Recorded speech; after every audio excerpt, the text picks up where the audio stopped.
What's up, guys? It's Dr. John. And Dr. Brooks with Des Moines Spine+Sport, another Movement Monday video.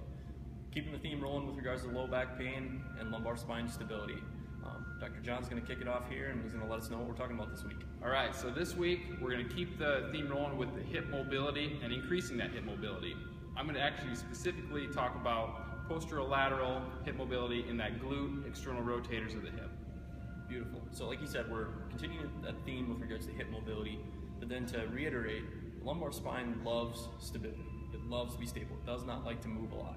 It will move when the hips become immobile, when the T-spine becomes immobile, when you don't stabilize appropriately at that abdominal spine, or you have a loss in what we define as dynamic neuromuscular coordination. Yeah, and that's where you get into some trouble and start experiencing back pain.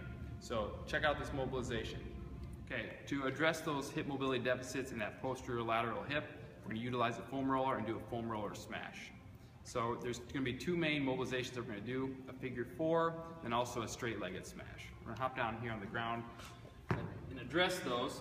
So first, we're obviously addressing the right glute here. We're going to cross that right leg over and let that knee just drop down in that figure four position. Okay? Shift your weight onto that right glute and do some vertical rolling here. Find those tender points and sink into them back and forth again for that 2 minutes. If this is post-workout, maybe 45 seconds to a minute if it's pre. All right. Sometimes your glute max can kick you out in this position. It becomes too tight and it won't let you get deep to the rotators like you're trying to do. In that case, actually straighten the leg you're rolling or the glute you're rolling, bend the other leg. Really try and relax that glute max, let your body sink down onto the roller, do some more cross fiber or cross friction work by going back and forth so you can find those tender spots through that glute and get that tissue worked out, working on the tissue extensibility.